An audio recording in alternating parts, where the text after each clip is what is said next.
Dia kaya kerana Allah pilih dia untuk menjadi kaya.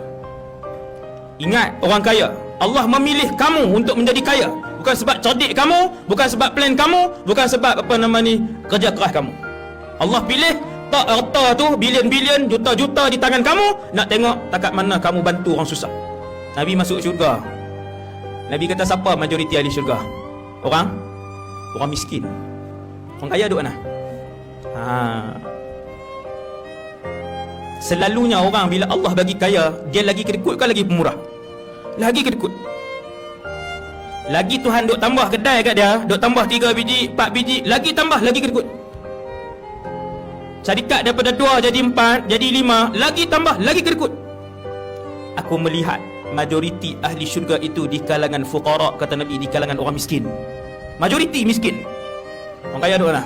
Jaga-jaga orang kaya, jaga-jaga. Jangan berasa sedap, jangan berasa senang. Majoriti kalian di dalam neraka. Orang kaya, majoriti kalian di dalam neraka. Ada orang kaya dalam syurga? Sikit. Subhanallah.